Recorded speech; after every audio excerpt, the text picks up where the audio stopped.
Welcome everybody to the Treehouse. We have another one-on-one special guest star here, probably the biggest celebrity in the Treehouse to date, and that is none other than Michael Bancroft. How are you doing, Michael? Good. You say that in front of Mo Biggs. He's never going to let me live that down. Jamie doesn't look like one. That's right. That's right. How you doing, Mo? But we're here to talk about the Lucent. It's kind of the first ever review that we're doing, but I really, like this book. And right off the bat, I've got to say that, and I'm sure you get this a lot, Michael, but you might be the best colorist I've ever seen in comics, and I've seen no, I a don't lot. get that a lot. I do get compliments on the color, but I've never had that specific compliment. I'll be sure to pass that on to Rob Arnold. It's one of those things where because I've seen a lot of creative teams, especially I put together a lot of creative teams, but it's one of those things where I saw lots of portfolios and it's really something stunning and something so different, and that's what it just really drew me, and I was like, oh, gotta keep checking this guy's out. But then of course, the story. So Lucent the Waking Dream. There's a lot of questions we have going on here. But when was the first moment that you're like, I need to tell this story? You know what I'm saying? When did it first come about? Yeah, we go way back, way back. I had the idea of the premise forever. I don't even remember where that came from. I always said, I want to write a story and blah, blah, blah. Anyway, I didn't really get to start writing until probably about 2007 or something. Mm-hmm. I started, I'm gonna sit down and write this. And it wasn't for a comic or anything. I just was writing. Maybe it would be a novel or a screenplay. I don't know. And it was terrible. And I spent many years trying to figure this story out. And then I realized, I don't actually know how to write. So then I was like, okay, I'm going to check out lots of movies. I'm going to read lots of books. I read a ton of books. I've got bookshelves here with all these fantasy and sci-fi books that I read. And then I started getting into, all right, well, how do you actually write stories? So I started getting to that. And then over many years, I wrote out this story. And that even up until about 2015. So it was a long time. I was, doing it on the side. And I decided I wanted to, well, I realized when I started getting into French graphic novels, then I realized, I know how to make this whole thing work. It needs to be a graphic novel. And that happened in about 2014, 2015. Oh man. And so you have this this story in your head. When you start, I guess not even like drawing, but like how long did it take you to finish this entire novel? Like from so you're thinking writing it for actual the artwork. How did that? Well, it started as a webtoon. Okay.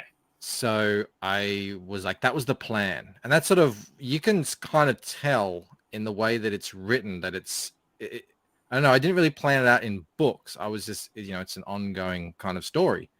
And so I started that in 2015 and I had it done probably, I don't know, a year later or so. But the coloring was terrible. There was so many issues with the art. And it was in webtoon format. It was vertical. Mm-hmm, mm-hmm. Wait, did you do the coloring the first time around that you called it? Yeah. No, I did everything. I would have to see it. I would have to see you coloring terrible. Like I would have to see that to believe it. There's actually, I'm going to put it up on my website eventually. There was actually attached to campaign a copy that we call the crackhead cut. We call it that because the characters look like crackheads and all the coloring is really dull and off. And it's like the unedited edition. It will be available for sale again. So you can see it. It does exist out there. But no, the compliment that you gave me with the colors, I really like to hear that because when I thought, okay, this happened in probably 2017, 2018, with the whole launch of Comicsgate, I thought, all right, I'm going to get serious. I'm going to print this, make it into an actual book. That's going to take a lot of reformatting. And then when I did that, I was like, I really need to learn how to color now because I already kind of knew how to draw. Okay. Even though I was getting better and better, the coloring, I was just doing whatever I thought. And that's probably why it looks kind of unique. It's because I'm just sort of doing it how I think it should be done. I went back to the drawing board, spent a good, I don't know, 8 months or so just devouring YouTube tutorials and learning as much as I can from that, and applying that and to get a style that I could actually do within a decent time frame. And as well, I'm like heavily inspired by movies, cinematography and stuff like that. You can probably see that in the books as well. 100%. Definitely can, so angles yeah, I wasn't really inspired by comic book coloring. When I was reading comics back in the day, it was all flat colors. Yep. I hated the new digital colors when they first came in. That's actually one of the reasons why I stopped reading them. I just couldn't stand them. Got it. I just want to touch base with the chat a little bit here. We got Comics Mate. We got Dean saying good day, and he's also Australian. I'm sure you know Dean. Yeah. I'm pretty sure Dean's from Melbourne. I think we're in the same city. Oh man. But yeah, I heard this guy that, everybody said he was Australian, but then I finally heard him on stream, and I can confirm he's Australian. He's coming on soon. Definitely. And Mo Big saying, I've never heard that particular compliment. Somebody please clip that. Mo Biggs you can never get anything off by Mo Biggs. You know what I'm saying? He hears everything, that man. He does. And Mel saying, please keep his ego in check. It's not easy with guys like Vengeance Productions calling him a legend. I did hear that. That is that legend, celebrity, thought leader, songbird of our generation. I don't say any of these things. People just throw them your way. Yeah. But it's good. It's good. You're people like you. You know what I'm saying? You're a likable guy, Michael Bancroft. I get it. I have been called affable before. I appreciate that. I do try to be. Jeremy Burtz is saying, "Hell, that's right. How you doing, Jeremy? We got Neff in here. We got Aaron Neff, one of my good friends and mentors throughout this entire.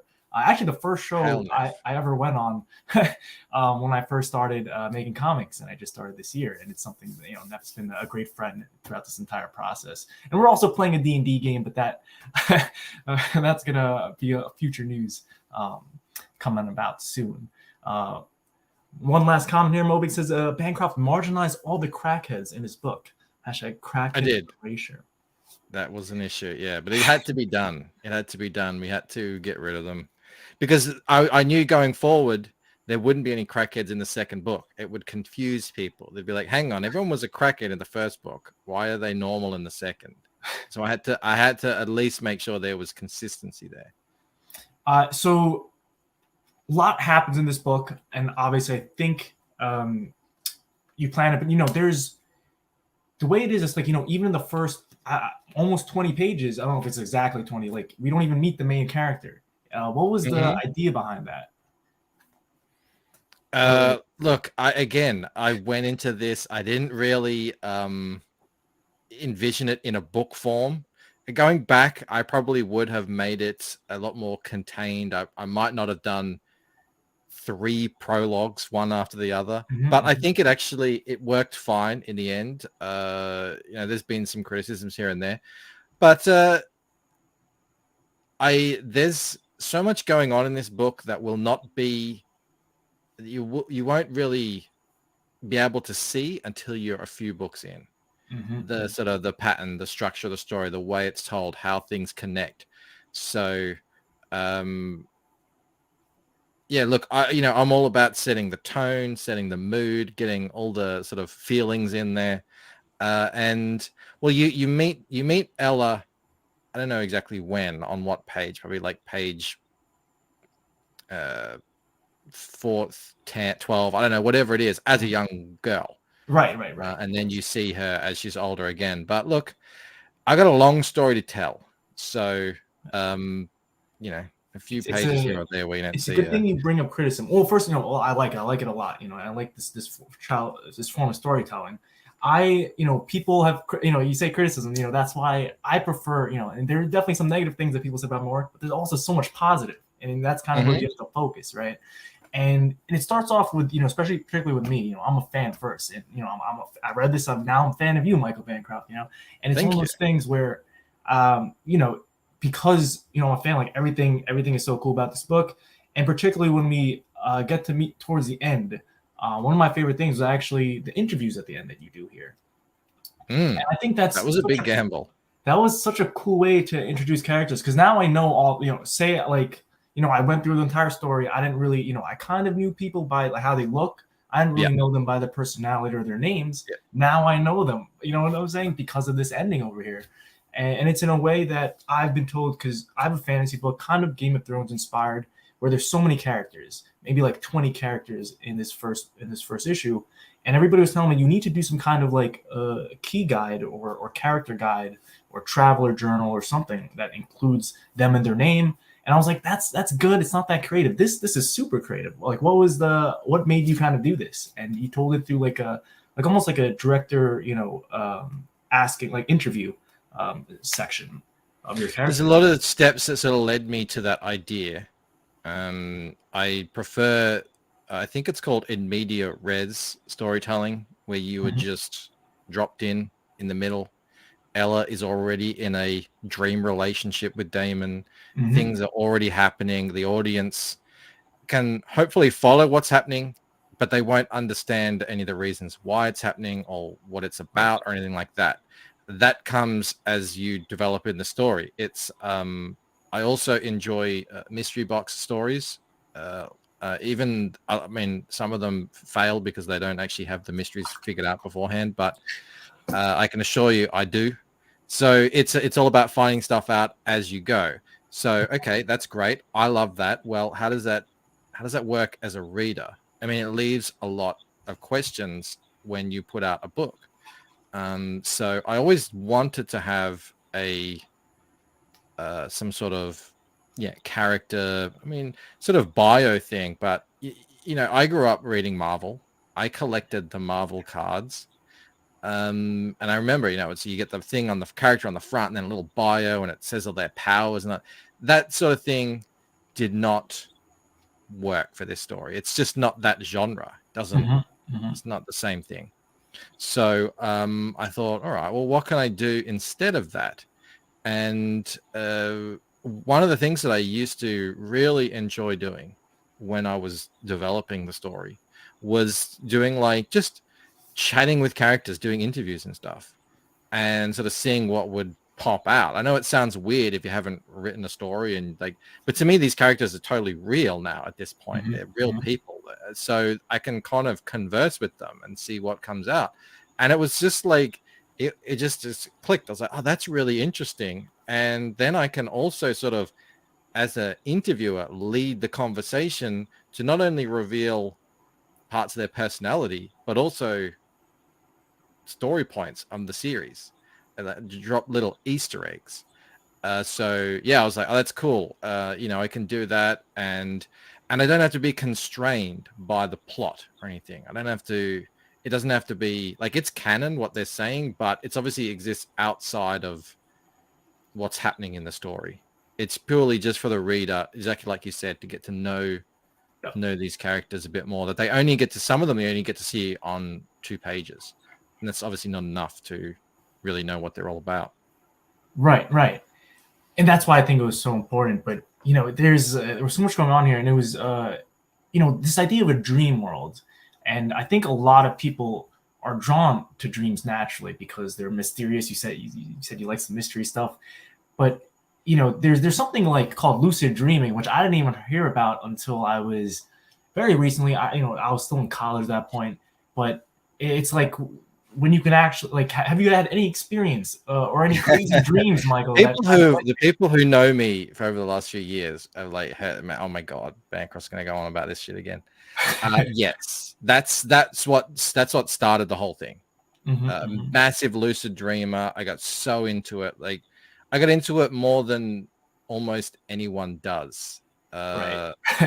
Thankfully, when I was getting into it, was sort of pre big internet forums and stuff about it, because I probably would have joined some weird cult. But yeah, I was fully into it, and that's the birth of the whole story. These dreams were so vivid and exciting and crazy. It was like being in the Matrix, and the book is also heavily sort of inspired by the Matrix as well. You could probably tell that. So it was like living that for real. I was like, well, I got to write something. I got to do something with this. It's so crazy, these experience that I had. And Well, that's how the story was born. so you had these lucid dreams. Were you ever scared in these dreams, Michael? You know what I'm Oh saying? yeah, all the time. It's terrifying. I was hallucinating, properly Mhm. hallucinating. And I sometimes you get stuck. First mhm, of all, you can get stuck physically because you have sleep paralysis. mhm, You mhm, can't move, and you're hallucinating this crazy stuff. You can also get sort of stuck in a dream loop where you think, because when you lucid dream, you get pretty good at controlling your dreams. You're also good at controlling just waking yourself up if it gets too intense. mhm, And that's what I do. You wake myself up, and then you wake yourself up. You're in your house, and you go, a couple of minutes thinking you've woken up, and then you realize, oh crap, I'm still in the dream, and something weird happens. And I've had that for hours, and I was like, am I ever going to escape this mhm. purgatory?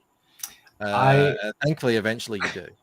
I've experienced this a little bit, and thankfully for like it was only like about maybe a month or two, and I don't know what was happening. Like this was right in between my college semesters, something happened, and then I was experiencing like these dreams, like you say these time loops, and it was so surreal to me because I couldn't even tell what was real anymore because when you wake up in your bed and then it felt like, all right, I'm gonna go now. It's like, all right, I'm good. I can stand up now, but then you're still in a dream and it's still like can't even tell, but you can kind of tell. So yeah, it was one of those things where it definitely can get a little scary there. So it reminded me of this, and then I was like, oh man, Michael might have some crazy stories. But then of course Oh yeah, do that whatever. that kind of went away a little bit. And then what actually started coming was the good kind of lucid dreams. I think we all know what I'm talking about here. But then it's like, how do you like, it can be like anything like flying. It can be like it's like those moments in a dream when you can kind of, it's a dream. Like you kind of get Mhm. that lucid, but then it's like, I have a feeling that it's going to go away so fast because I can't not wake myself up because I get too Yeah. excited. You know what I'm saying? Yes. Yes. No, that's a real thing. And that, look, I spent years training myself Mhm. to not only do the things in the dreams, and I read all kinds of books. I chatted with people online. Certain things will just, you'll wake yourself up because it's Mhm. too intense. So you've Yeah. got to know what the limits are to stay lucid as long as you can. And you can Mhm. also lose lucidity as well. You can sort of slip. Mm. You can forget that you're dreaming at some point. So yeah, I spent, and I got so good at flying at first when I was trying it out. I was just like floating. It wasn't really working. I couldn't control it. That actually happens at the end in the interviews to the Mhm. Mhm. interviewer. He's like, well, how do I get down? All this stuff. And then eventually, you're flying around like Superman. You can do whatever you want. Mhm. Mhm. But yeah, again, you've got to control it because you don't want to wake up. Yeah. And that's definitely a real thing. This whole idea that you can train yourself to become a better lucid dreamer is, spoiler alert, key to what's going on in Lucent. Well, that's a tease right there. You know what I'm saying? That's a little submarine special, we Yeah. like to call them. But I just to wrap up this entire lucid dreaming thing is that the way, and this is something I think I read long ago when I was a kid. I don't know if it's true or not, but it's always worked for me.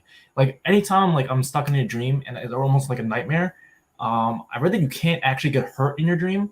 So that if you like try to like hurt yourself or like jump off like a high cliff or something, you'll wake up. Your body will wake itself up, and that's always Mhm. worked for me. Like you can't Yeah, actually yeah, die me in your too. dream, and you Yeah, can't actually feel run in anything. front of a truck or something. And then I always wake up. That's like the surefire way. Whereas nothing real else really works. I know there's some tricks where you can like blink and try to find yourself. It never worked for me, but then that always Yeah, did. your head is not paralyzed. So Mhm. your tongue is always moving, your Yeah, eyes, you can't really move your head, but yeah, you can like do that. yeah, yeah. That's actually a way. There's a way that you can meditate from Mhm. a waking state, put your body to sleep while your mind stays conscious. It's called wake induced lucid dreaming. Oh But wow. what happens is you're in this state, okay, where your body is asleep, the paralysis kicks in, you can no longer move, but you can move but now you've got to get your sort of conscious self out of your body in the dream state. The people think this is like astral projection and stuff. It's absolutely, you can do this. Yeah. I'm not saying you're visiting other places. I'm just saying you're Mhm. dreaming that you're doing it. And one of the ways to get yourself out of your body is to start moving your tongue, because that's something you can still move. And then you sort of like figure out, okay, you got to kind of yank yourself out of your body. It's quite tricky to do. It took me a long time to learn how to do it. In the meantime, you're hallucinating. Like you do this and you could be hallucinating that some guy's coming in to strangle you and you can't move. So it can get pretty terrifying. Are you still doing this? Are you still? I'm not still doing it anymore. Like I don't have time anymore. I would. I did it for so long. It was like, it's just something that I would do. But I didn't have time. I mean, I used to have a lot more time on my hands. I used to play poker for a living, and you play for so long, and then you just have to keep yourself busy. That's right. Throughout the rest of the day. That's awesome. And I think we all know, and like Mel B, does she? I guess I feel it must be nice that you have somebody there that at least is looking over you when you're lucid dreaming. Whereas, I know I did it. I did it alone. I did it all alone. Yeah. But she knew that you were doing it, so maybe. I'd tell her. You wouldn't believe what I was doing. You wouldn't believe what just happened to me. Yeah. And she would go to work early, and I would be sleeping in, and then, she'd be gone, and I knew she'd be gone, but I would hallucinate, because I'm coming in and out of dreams. I would hallucinate that she's still there. I mean, completely vivid. She'd sort of sit down on the bed and, I'd hold my hand or something, and I could feel her 100%. I would have conversations that I could hear her in my ears. It wasn't in my head. It was like I normally hear. It was freaky, but it was fun. Oh man, I'm seeing you in a whole new light, Michael, and I think it makes this story that much more crazier and makes me that much more of a fan. You know what I'm saying? So I'm super excited. I know you're coming out with Painted Death really soon, but we'll get to that in a minute. Let's check it back in the chat, because Coca is saying, am I the only one who thinks Bancroft's eyes are too suspicious? Rarely reflect anything. No shine. It's just the light. You get some, no, they're quite black. I have blue eyes normally. Okay. It's the lighting setup. And he's saying they're too black, maybe. Like a doll's eyes. I don't know what's happening over there, but when he comes at the fairy bread, he doesn't seem to be living until he bites it, and all those black eyes roll over white. It is lots of things happening. There's lots of, when you get to that big of of the public eye, you know what I'm saying, Michael? People, you stories get told, rumors, legends, myths, you know what I'm saying? And it's spreading, you know what I'm saying? So the myth of Michael Bancroft. I wind up kicking Freak Girl in my sleep a lot when I dream. Well, then I woke up the other night, and actually, Mel woke me up the other night. I was lying there speaking in tongues, doing this, hang on, like that. And she's like, "Wake up! What's going on?" I said, "I was having a dream. I was trying to strangle a monster. I've been watching like Stranger Things or something." That's it's such a so I have a big question. Maybe you can help. Where do you think dreams come from, Michael? And then that'll kind of be like the last big wrap up question here. You know what I'm saying? Where do you think dreams come from, and all of your studying and researching and all that stuff? Now that I don't know. Yeah, I look. That's is it the collective consciousness? I don't know about that. That certainly plays into the story, but no, I wouldn't even hazard a guess, because I think everyone's got their own ideas. I tend to dream about things that I'm really kind of interested in at the time, and then that sort of fades away as that interest fades, and I move on to other things. So up to each their own, I reckon. I'd say. Interesting. Moby says you don't know true horror until you've watched Bancroft's face while he colors. That's true. Yeah, no, I get very serious on my. Well, that must be the magic behind it. You know what I'm saying? It's so much exactly. Passion, so much non-passion behind it. We got Black B Rose in the house. Black Rose Comics, another really good friend that I've made not recently, but earlier this year, and we're doing it together. We're living the comic dream, that's for sure. No big saying, where do dreams come from? This is the name of the power ballad B Rose has been writing to win back Lady B Rose from James. That is true. That is true. I can't wait to hear it. We do know B Rose is a good singer. That's after his birthday stream, we know he's a good singer. Yeah, he definitely knows how to capture sadness in his songs, which is important. So Painted Death. Okay, so everybody's super excited. I believe this came out a year or two ago. Is that correct, Mike? Yeah. When can we expect? I'm signed up for on the Indiegogo, but when can we expect it to finally drop, or is there a release date you're still trying to? There's no release date yet. Obviously, I'm working super hard on it every day. I have been a little bit delayed. There's some things happening, CG vacation, John Malin's visions. I'm doing pieces and stuff like that. So I got a little bit off the train, but I'm reluctant to name a release date because I just have so much still left that I want to do. I've got to finish 10 or so pages fully drawn and colored. A lot of the book is already drawn. A lot of the colors are all in there. They need to be remastered. I don't have covers yet. I've got to do them. I want to do a proper trailer. The teaser trailer that I've got, it covers there's a sort of the one element of the story. I want to do a trailer that covers the whole book. So there's so much left to do, and I know I'm just sort of thinking I would rather people wait when they haven't invested any money than wait when they have. And I really underestimated how long it would take to finalize Waking Dream. I really don't want to make that same mistake again if I can help it. Right. Right. So yeah, that's what I'm doing at the moment. Trust me, everyone will know the moment I do. Well, here's the thing, there's so many people excited for it. We're all willing to wait to make it the best possible thing. So, and I definitely cannot wait for it. And again, I just picked this up, it should pretty quickly. You have to wait. You'll have to wait the least. That's right. That's right. Others have been waiting a lot longer. That is true. That is true. You mentioned CG Vacation. I just have to I'll bring it up here because it is one of those things.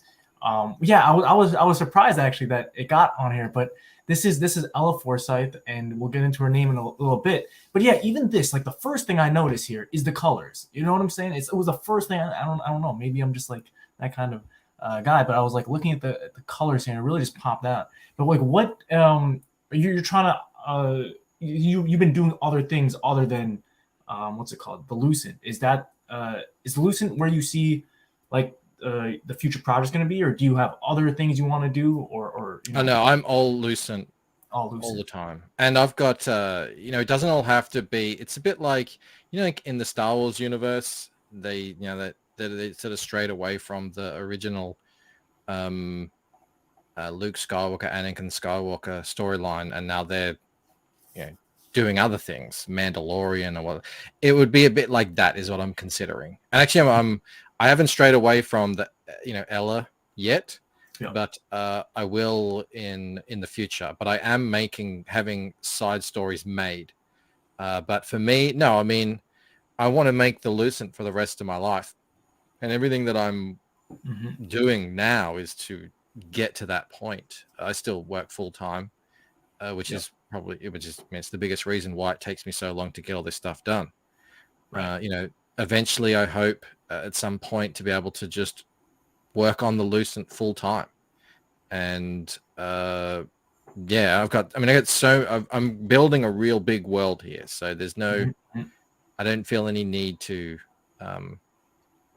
go and do other things. And people really like it. I mean, such as yourself. So I want to keep giving you guys content. Amazing. Let's just check in because I know B-Rose this guy's always lurking and he's always up to no good. You know what I'm saying? So it says, "Hey, B-Rose, I thought you were Asian," and then of course he's saying, "I'm whatever you need or want me to be." That's B-Rose in a nutshell. You know what I'm saying? That's him in a nutshell. That's the chorus to the song that he's writing to James apparently. He's not giving any royalties, no royalties to Mo. Quick update on so there was some debacle the other day yesterday on my live show where B-Rose asked for a wrench I gave him a wrench, but then but then Big he did mistake. nothing with the wrench in the last 10 minutes. And then Mo Biggs requested to remove his wrench, you know what I'm saying? Take it back away. And I took that wrench so fast back away. It's because we listen to Mo, you know what I'm saying? The dude abides. Yeah, that's what you this is before your time, but we had a whole big de-wrenching affair with B Rose. There was a video, there was a trial. He was found guilty of gross weebery and corruption of a minor artist. Okay. Not, nothing physical, just Right. The Weaver. just No, the first rule. There's there's a code of Mo. emotional damage. And the rule number one is no Weebery, and everything has to abide by that. But Michael, it's been so great kind of having you. First of all, I love meeting people. That's a difference. When the reason I joined this community, right, in the indie comics, is really because first I want to really start making. I love storytelling, I love films and all this stuff. But then what really pushed me away from the mainstream is because I didn't feel like a real connection with those writers and authors. It didn't feel like I would ever get to chat with them and stuff like that, and really get to pick their minds about books. Whereas when I joined this community, that's the biggest draw to me. Like when I want to support the community, it's like it's being part of it. It's talking to you guys, and it's my favorite part. So when I got to talk to you, and now I'm like a fan for life of this book. I see this book and you in a whole new light. And it's just like it's one of my favorite things now, and that's really why I'm happy I kind of joined this year. But then it's one of those things that I really am liking. We're building here, and Neff calls it an indie comics industry, and we're all here to support each other and stuff like that. Absolutely, thank you for coming on and chatting in the Treehouse. Is there any last words you want to say about Lucent Waking Dream before we head on out?